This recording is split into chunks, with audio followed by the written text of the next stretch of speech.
સ્વાગત છે। આજે તારીખ 20 સપ્ટેમ્બર 2024 ને શુક્રવાર। જોઈએ આજના હવામાન સમાચાર। તે પહેલા ચેનલમાં નવા હો તો ચેનલને સબસ્ક્રાઇબ કરી લેજો। હવામાન વિભાગ દ્વારા રાજ્યમાં આગામી દિવસોમાં વરસાદી માહોલ જોવા મળશે તેવી આગાહી કરવામાં આવી છે। હવામાન વિભાગના જણાવ્યા પ્રમાણે આજથી 22 સપ્ટેમ્બર દરમિયાન રાજ્યના વિવિધ ભાગોમાં છૂટાછવાયા વરસાદી ઝાપટા પડવાની શક્યતા છે। તેમજ ઉત્તર ગુજરાતના સાબરકાંઠા અને અરવલ્લી જિલ્લામાં વરસાદની સંભાવના છે, જ્યારે રાજ્યના અન્ય છૂટાછવાયા અમુક વિસ્તારોમાં સામાન્ય વરસાદની સંભાવના છે।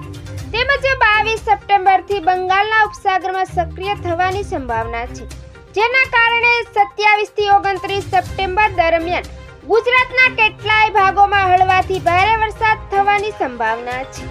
તેમજ આ સિસ્ટમની અસર વડોદરા, આણંદ, નડિયાદ, અમદાવાદ અને ગાંધીનગર જેવા વિસ્તારોમાં જોવા મળી શકે છે।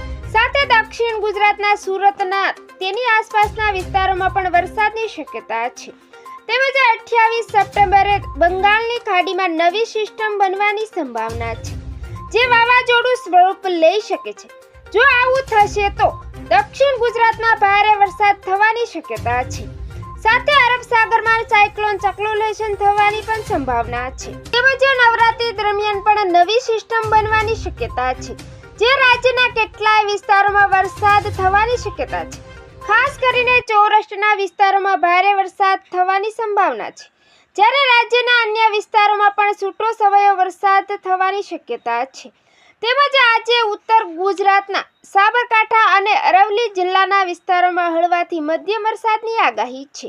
સાથે સૌરાષ્ટ્રના ભાવનગર, અમરેલી, બોટાદ અને દીવ સહિત દરિયાકાંઠાના છૂટાછવાયા વિસ્તારોમાં હળવા વરસાદી ઝાપટાની આગાહી છે।